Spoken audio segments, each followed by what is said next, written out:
تو میں نے سوچا نیک کام میں دیر کیسی، میرے بیٹے کو تو تمہاری بیٹی بہت پسند آئی، اپنی بیٹی سے بھی پوچھ لو کہ اسے میرا بیٹا پسند ہے یا نہیں، پھر ہم باقی باتیں بھی کر لیتے ہیں، فاطمہ بی بی نے ڈراتے ہوئے کہا۔ تو تعظیم مسکرا دی۔ آپ اندر چل کے بیٹھیں تو صحیح، پھر ساری باتیں آرام سے کرتے ہیں۔ تعظیم نے انہیں ویلکم کیا۔ لڑکیوں روح کو جلدی سے لے کے آؤ، تعظیم نے کہا۔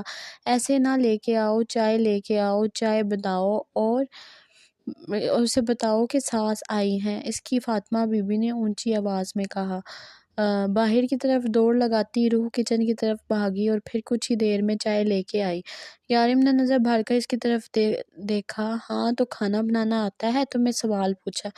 جی آتا ہے، روح نے شرماتے ہوئے کہا۔ برتن، جھاڑو، کپڑے وغیرہ؟ جی جی سب آتا ہے، روح نے جلدی سے بتایا۔ اچھی بات ہے، بلاؤ مولوی کو، فاطمہ بی بی نے دھماکہ کیا۔ اتنی جلدی مولوی؟ یارم نے پوچھا۔ ہاں، سب سے پہلے نکاح ہوگا، سب سے ضروری تو نکاح ہی ہوتا ہے، اگر نکاح ہو جائے تو سمجھو شادی ہو گئی۔ اب باتیں مت بناؤ، جاؤ جا کر مولوی کو بلاؤ، انہوں نے سختی سے کہا اور خضر اور سالم کو پاس والی مسجد سے مولوی صاحب کو بلانے کے لیے کہا۔ تو وہ فوراً ہی حاضر ہو گئے اور کچھ ہی دیر میں نکاح کی رسم ادا کی گئی۔ ہاں تو تعظیم، اب سے تمہاری بیٹی میری ہوئی، آج رات مہندی کی رسم ہوگی، پھر کل صبح ہم بارات لے کے آتے ہیں، فاطمہ بی بی نے فیصلہ سنایا۔ لیکن فاطمہ بی بی اتنی جلدی؟ میرا مطلب ہے پورا محلہ مدعو ہے، تعظیم نے پریشانی سے کہا۔ تعظیم، میری صحت اس بات کی اجازت نہیں دے رہی، مجھے میری طبیعت ٹھیک نہیں لگ رہی، مجھے نہیں لگتا کہ چند دن بھی۔ ابھی وہ کچھ کہہ رہی تھی کہ یارم نے ان کے کندھے پہ ہاتھ رکھا تو وہ خاموش ہو گئی، پھر بولی بس تم لوگ تیاری کرو، مہندی کی رسم آج ہی ہوگی اور صبح بارات دھوم دھام سے لے کے آؤں گی۔ اور اس بات تعظیم کچھ نہ بولی۔ مہندی کا سن کر مریم بھی آج ہی پہنچ آئی اور سب تیاریوں میں ان کا ساتھ دینے لگی۔ روح کو بیچی ہوئی رقم میں انہوں نے مریم کی شادی تو اچھے طریقے سے کر دی، لیکن اس کے لیے خوشیاں نہیں خرید پائی۔ لیکن ہمیشہ کی طرح آج وہ اداس نہیں تھی۔ مریم بیٹا، سب کچھ ٹھیک تو ہے؟ آج تو تم بہت خوش لگ رہی، تعظیم نے پوچھ ہی لیا، کیونکہ ان کی بیٹی اکثر اداس ہوتی تھی۔ وہ شادی کا ماحول تھا، اس لیے میں آپ کو بتا نہیں پائی، میں آپ کو بتانا کچھ چاہتی تھی، مریم نے شرماتے ہوئے کہا۔ امی، میں ماں بننے والی ہوں اور اب رحیل میرا بہت خیال رکھتے ہیں، انہوں نے اپنی ماں بہن سب سے کہا اگر کسی نے مجھے کچھ کہا تو وہ گھر چھوڑ دیں گے۔ اس کے بعد سے کچھ ٹھیک ہو گیا ہے۔ ان کی ماں بھی بچے کی خبر سن کر آج کل بہت خوش رہنے لگی ہے اور سب میرا بہت خیال رکھتے ہیں۔ اب تو ماشاءاللہ سب کچھ ٹھیک ہو گیا ہے، مریم نے خوشی خوشی بتایا۔ تو تعظیم نے شکر خدا کا کیا، اللہ کے کرم سے اب ان کی بیٹی بھی اپنے گھر میں خوش تھی۔ مشکل تھا لیکن پھر بھی لڑکے اور لڑکیوں نے مل کر سارا انتظامات سنبھال لیے۔ یارم کی رسم اپنے گھر میں کی گئی، جس میں خضر نے دوست کا فرض نبھاتے ہوئے اس کے گھر آ کر خوب بھنگڑے ڈالے۔ اور تو اور خضر نے اپنی مہندی کا بدلہ لیتے ہوئے پورا تیل کا پیالہ اس پر انڈیل دیا، جبکہ شارف کو جیسے ہی پتہ چلا کہ دولہے کی بچی ہوئی مہندی لگانے سے شادی جلدی ہو جاتی ہے، تو شارف نے یارم کو بھی مہندی نہ لگانے دی بلکہ ساری کی ساری خود لگا لی۔ خود کی وجہ سے ان کے دونوں ہاتھ ہی مہندی سے رنگے ہوئے تھے اور پھر تصویر بنا کے معصومہ کو سینڈ کر دی۔ سارم اور مائرہ نے بھی بھنگڑے ڈالے۔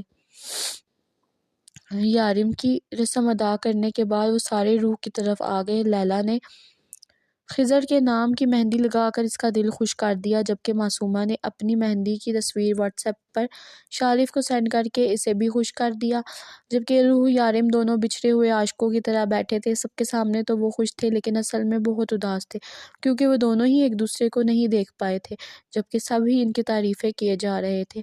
آج صبح سے ہی فاطمہ بی بی کی طبیعت بہت خراب تھی۔ یارم نے بارات کینسل کرنے کے لیے کہا لیکن فاطمہ بی بی نہیں مانی اور اب دھوم دھام سے بارات لے کر اس کے ساتھ آئی۔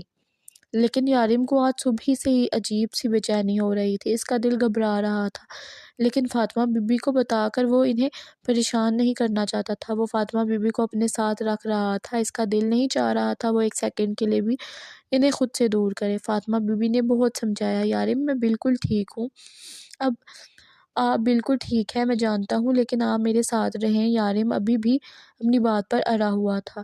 جب محلے کی عورتوں فاطمہ بی بی کے پاس آئی تو نہ چاہتے ہوئے بھی یارم ان سے دور ہونا پڑا، لیکن پھر بھی ان کا سارا دھیان انہی کی طرف تھا۔ پھر روح کو لا کر یارم کے پہلو میں بٹھایا گیا۔ دلہن کے سرخ لہنگے میں روح غضب ڈھا رہی تھی تو دولہے کے لباس میں یارم بھی اپنی مثال آپ تھا۔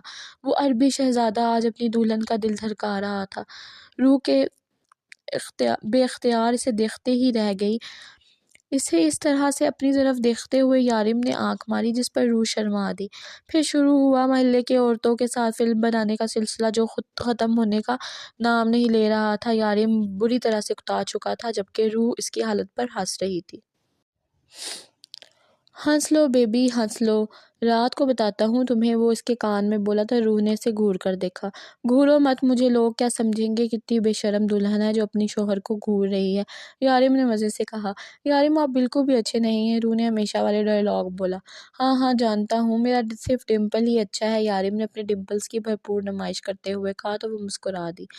یارم آج میں بہت خوش ہوں، آج میں مر جاؤں تو بھی مجھے غم نہیں، تو نے میری آخری خواہش پوری کر دی، میں نے تیری شادی دھوم دھام سے کی، یہی تو خواہش تھی میری، جب سے تو پیدا ہوا تھا تب سے ہی تیری شادی کے خواب دیکھنے لگی تھی، بس آج میری خواہش پوری ہو گئی، فاطمہ بی بی نے خوشی سے کہا۔ لیکن ایک خواہش ہے، وہ بھی پوری کرے گا، فاطمہ بی بی نے اسے دیکھتے ہوئے کہا تو یارم ان کی طرف دیکھ کر مسکرایا۔ آپ حکم کریں امی، میری خواہش ہے کہ مر جاؤں نہ، تو کسی کو رونے مت دینا یارم، میں نہیں چاہتی کہ میری وجہ سے کسی کی آنکھوں میں آنسو آئے، میں نہیں چاہتی کہ میں کسی کے غم کی وجہ بنوں، کسی کے درد کا سبب بنوں، بس تو میری یہ خواہش پوری کر دینا، کسی کو ایک آنسو مت بہانے دینا، تو پوری کرے گا نا میری یہ خواہش، فاطمہ بی بی نے یقین سے پوچھا تو اس نے اس بات میں گردن ہلا دی۔ میں وعدہ کرتا ہوں میں کسی کو نہیں رونے دوں گا، لیکن کیا میں رو سکتا ہوں، اس نے پوچھا۔ اس کے لہجے میں غم تھا، درد تھا، تکلیف تھی، لیکن اس کی ماں نے نہ میں گردن ہلا دی۔ یارم نے بے دردی سے اپنی آنکھوں سے آنسو صاف کیے۔ جو آپ چاہیں گی وہی ہوگا، فاطمہ بی بی نے ساری رسموں میں بڑھ چڑھ کر حصہ لیا۔ ہر رسم ادا کی، بلکہ محلے کی عورتوں کے ساتھ مل کر نہ جانے کون کون سے پرانی رسم بھی ادا کی۔ یارم نے مسکرا کر اپنی ماں کی ہر بات کو مانا۔ اب وہ بالکل بھی نہیں اکتایا ہوا تھا، بلکہ بہت فریش لگ رہا تھا، جیسے ان سب چیزوں کو انجوائے کر رہا ہو۔ روح کو یارم کے کمرے میں بٹھایا گیا، جسے شارف اور معصومہ نے سجایا تھا۔ یارم کی صبح کی بے چینیاں بڑھنے لگی تھی، اس کا دل نہیں کر رہا تھا کہ وہ فاطمہ بی بی کو اپنی نظروں سے دور کرے۔ وہ اپنے کمرے میں آیا تھا جہاں روح بیٹھی انتظار کر رہی تھی، وہ اس کے قریب آ کر بیٹھا، تب بھی پریشان لگ رہا تھا۔ یارم کیا ہوا، آپ اتنے پریشان کیوں ہیں، روح نے پوچھا۔ روح دل بہت گھبرا رہا ہے، چلو امی کے پاس چلتے ہیں، یارم کے لہجے میں کچھ ایسا تھا کہ روح کا انکار نہ کر پائی۔ یہ دونوں فاطمہ بی بی کے کمرے میں آئے تو فاطمہ بی بی سو رہی تھی۔ یارم ابھی تو آئی تھی، اتنی جلدی کیسے سو گئی؟ معصومہ اپنا ڈریس چینج کرنے گئی تھی، جبکہ فاطمہ بی بی اسی ڈریس میں سو رہی تھی۔ یارم نے آ کر انہیں ہاتھ لگایا تو اسے کچھ گڑبڑ کا احساس ہوا۔ امی آپ ٹھیک تو ہیں؟ یارم نے انہیں ہاتھ لگا کر پوچھا، لیکن وہ کچھ بھی نہ بولی۔ اس دن بھی امی کی طبیعت ایسی ہی خراب ہو گئی تھی، یارم نے بے چینی سے کہا جب روح نے ان کے کندھے پر ہاتھ رکھا۔ یارم مجھے لگتا ہے امی کی طبیعت خراب نہیں بلکہ وہ روح کی آنکھ سے بے اختیار آنسو گرا۔ معصومہ جو واش روم کے دروازے پر کھڑی تھی جلدی سے ان کی طرف بڑھی۔ فاطمہ بی بی، معصومہ نے ان کو ہاتھ لگایا۔ اس سے اچانک معصومہ کچھ کہہ نہ پائی، جبکہ اپنے منہ پہ ہاتھ رکھ کے رونے لگی۔ روح نے اپنا سر یارم کے کندھے پر رکھا۔ نہیں روح، ایک آنسو بھی مت بہانا، میں نے امی سے وعدہ کیا ہے کہ میں ان کی موت پر کسی کو رونے نہیں دوں گا۔ تم بھی چپ کرو معصومہ، اس نے سختی سے کہا۔ کوئی نہیں روئے گا، شارف، خضر اور سالم کو بلاؤ، ہم امی کو روتے ہوئے رخصت نہیں کریں گے، بلاؤ سب کو، یارم نے حکم دیا، جبکہ اپنی آنکھ سے گرتے آنسوؤں کو بڑی مشکل سے روکتے ہوئے بے دردی سے اپنی آنکھیں صاف کر رہا تھا۔ آج 1.5 مہینہ ہو گیا تھا فاطمہ بی بی کو گزرے ہوئے، تقریباً سب لوگ ہی سنبھل جاتے تھے۔ یارم نے سب کو رونے کے لیے منع کیا تھا اور ان کی آخری خواہش کا احترام کرتے ہوئے سب نے یارم کے اس فیصلے میں اس کا بھرپور ساتھ دیا تھا۔ یارم بیٹا، یہ تم کیا کہہ رہے ہو، ابھی تمہیں آئے دن ہی کتنے ہوئے ہیں، کچھ وقت اور رک جاتے، تعظیم نے اس کے جانے کی وجہ سن کر کہا۔ نہیں آنٹی، بہت دن ہو گئے ہیں، اب مجھے چلنا چاہیے، اور ویسے بھی آپ یہاں ہیں، اب یہاں ہے ہی کون میرا، پاکستان سے جڑا میرا آخری رشتہ بھی اب ختم ہو چکا ہے، لیکن بے فکر رہیں، روح آئے گی آپ سے ملنے کے لیے، یارم نے مسکرا کر انہیں دلاسا دیا۔ یارم کل تک تو آپ نے نہ جانے کی بات نہ کی تھی، اب اچانک آپ نے واپسی کا کیسے سوچا؟ روح کو بھی آج ہی پتہ چلا تھا کہ یارم واپس جانا چاہتا ہے۔ روح، ہمارا یہاں رہنے کا اب کوئی مقصد نہیں، وہاں میرا کام ہے اور میں 2 کام نہیں چھوڑوں گا، یہ تم جانتی ہو، اسی لیے میں نے واپس جانے کا فیصلہ کیا ہے۔ شارف، لیلا لوگ بھی یہاں پر کمفرٹیبل نہیں ہیں، یا ان کا اپنا گھر نہیں ہے۔ ہر انسان کو اپنے گھر کی ضرورت ہوتی ہے اور انہیں بھی اپنے گھر جانا ہے، اور ہمارا یہاں رہنے کا کوئی جواز نہیں بنتا۔ تم تیاری کر لو، ہم پرسوں یہاں سے نکلیں گے۔ یارم اس سے کہہ کر چلا گیا۔ سچ ہی تو کہہ رہا تھا یارم، اب وہ یہاں کیوں رکتے؟ اکلوتا رشتہ تھا اس کا اس گھر میں، وہ بھی ختم ہو چکا تھا۔ فاطمہ بی بی کے ساتھ گزارا اپنا بچپن وہ کبھی بھولا تو نہیں سکتی تھی، اور نہ ہی ان کی اچانک موت کو قبول کر پا رہی تھی۔ ڈاکٹر کا کہنا تھا ان کی موت کینسر سے نہیں ہوئی، بلکہ وہ اچانک ہی وفات پا گئی ہیں، کیونکہ کینسر کے مریض بہت تکلیف سہتے ہیں۔ شاید اللہ نے انہیں تکلیف سے بچانے کے لیے جلدی اپنے پاس بلا لیا۔ روح، میرے ساتھ شاپنگ مال چلو گی؟ مجھے کچھ چیزیں لینی ہیں، ضروری نہ ہوتی تو تمہیں نہ کہتی، لیلا نے اس کے قریب آ کر کہا۔ ہاں کیوں نہیں لیلا، میں تمہارے ساتھ چلوں گی، لیکن ایک بار یارم سے پوچھ لو۔ کل ان لوگوں کو یہاں سے جانا تھا، اس سے پہلے لیلا اپنے لیے کچھ چیزیں خریدنا چاہتی تھی۔ اسے خضر کا روک ٹوک کرنا، اس پر حکم چلانا، اسے اپنی مرضی کے کپڑوں میں دیکھنا، یہ ساری چیزیں لیلا کو بہت اچھی لگتی تھی۔ آج تک کوئی نہ تھا جو اس کے ڈریسنگ سینس پر کامنٹ کرتا یا پھر اسے صحیح غلط کی پہچان بتاتا، لیکن خضر اس کے ایک ایک موومنٹ کو نوٹ کرتا تھا، اور لیلا کو یہی چیزیں اچھی لگتی تھی کہ کس طرح سے وہ اس کی ہر بات کا اور ہر ایک ایک چیز کو نوٹ کرتا ہے۔ لیلا کو اس کا حکم چلانا، اپنے آپ پر حق جتانا اچھا لگتا تھا، اسی لیے وہ چاہتی تھی کہ وہ اس کی پسند کے کچھ ڈریسز خرید لے، اور کچھ نہ سے ہی خضر خوش ہی ہو جائے گا۔ ٹھیک ہے تم دونوں جاؤ، خضر تم دونوں کو چھوڑ آئے گا، اور جب آنا ہوا مجھے فون کر دینا، میں تمہیں لینے آ جاؤں گا۔ یارم نے اسے اجازت دیتے ہوئے کہا۔ معصومہ کو بھی اپنے ساتھ لے جاؤ، وہ بیچاری یہاں اکیلی رہ کر کیا کرے گی؟ اس سے پوچھا تھا لیکن اس نے انکار کر دیا۔ وہ کہہ رہی تھی ایک بار پورا گھر ٹھیک سے صاف کروائے گی اپنی نگرانی میں، اور اس سے کچھ خریدنا بھی نہیں ہے۔ روح اسے بتا کر جا چکی تھی۔ جب کہ وہ فاطمہ بی بی کے کمرے میں آئی تو دیکھا معصومہ بیٹھی تھی۔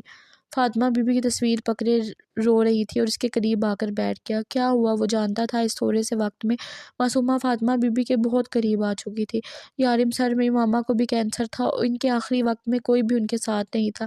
وہ بابا کو بہت مس کرتی تھی، روزانہ فون کر کے کہتی کہ واپس آ جائیں، اور بابا کہتے یہاں اور لوگوں کو ان